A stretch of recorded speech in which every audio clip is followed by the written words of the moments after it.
So let's talk about collaboration. Pretty much every course through Florida Virtual School requires collaboration once per segment. So there's a couple ways to get it done, and I want to show you your options and let you know what I recommend. So for purposes of showing you, I'm using the English 4 course. Maybe you're in English 4, maybe you're not. Either way, it's okay because the way that the courses are laid out is the same. So collaboration, of course, means working with somebody else. And you might be wondering, oh, I'm in an online course. Why do I have to work with someone else? Very fair question. Because the course that you're taking is the same course that you would be taking if you were taking English or language arts at any other school in Palm Beach County. We have to, or well, really for that matter in the state of Florida, and we have to meet all of the same standards. And that includes working with other students. I call it the plays nice with others standards. So we try to make this as easy as possible for you. Okay, so one way that you can do this is, and I'm scrolling now to the calendar that is below the slideshow that you see when you enter your course. If you haven't watched the slideshow, first of all, I recommend it. There is some helpful stuff there, and it's a short slideshow.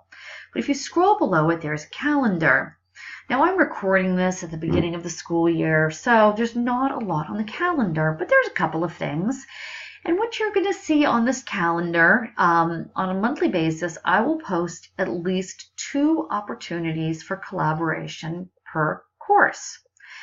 And these opportunities will occur at different times during the day, and these are for what we call live lessons. Now, what's a live lesson? They are online. You don't have to actually physically go anywhere. But when you attend these live lessons, what you do is you have the opportunity to further your knowledge about something in the course, and there's always a collaborative piece built in. And when we have these opportunities, all you need to do is actually just click on the calendar event, which this isn't one of them.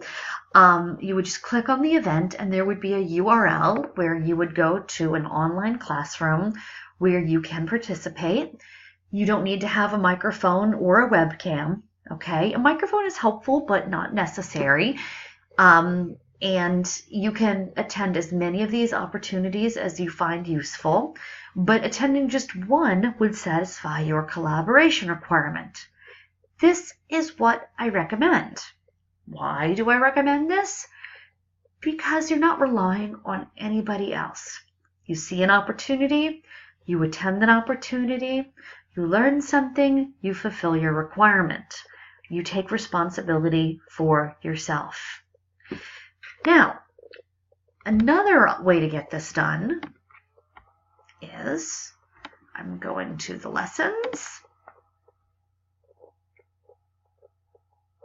And again, this is English 4, but even if you're in a different course, the layout is the same. You've probably noticed that you have collaboration built into your course.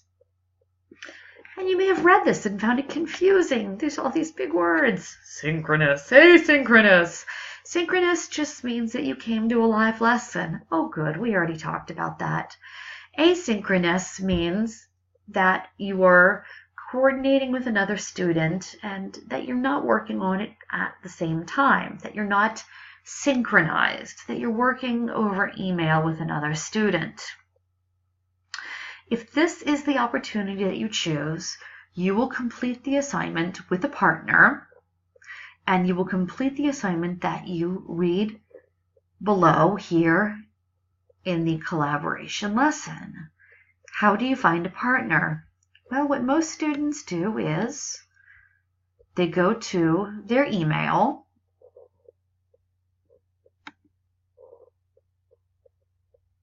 and they simply email the other students in the course, and they find a partner. Can you tell already that I'm less enthusiastic about this? Recipient list.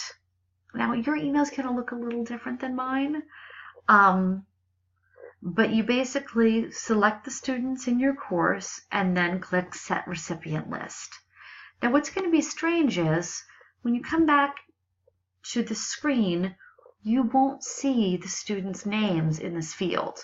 And so you may think it's not working, but if you hover over this field, you'll see their names. I am less enthusiastic about this option. Sometimes working with a partner turns out great, but sometimes it doesn't. You may not like working with a partner, when you know that partner. Imagine choosing a random partner that you don't know. Sometimes it works out, sometimes it ends in frustration. So if you want my honest opinion, coming to a live lesson is a better option. Aside from putting those opportunities on the calendar, I will post them on the forcing slide, which is that sort of announcement you see when you first enter the course. If any other opportunities arise, sometimes something, will just kind of randomly come up. We'll have some sort of unique opportunity. I will let you know about it, okay? Like we'll have a guest speaker that you can tune into online. My personal opinion is when you have an opportunity to get your collaboration done in a way where you're not relying on other individuals, that's the best way to go about it. If you have any questions, please let me know. Once per segment, that's how often you need to do your collaboration, and don't wait until the last minute. You can do your collaboration at any point during the segment. And if you have any questions, let me know. Thank you so much for tuning in.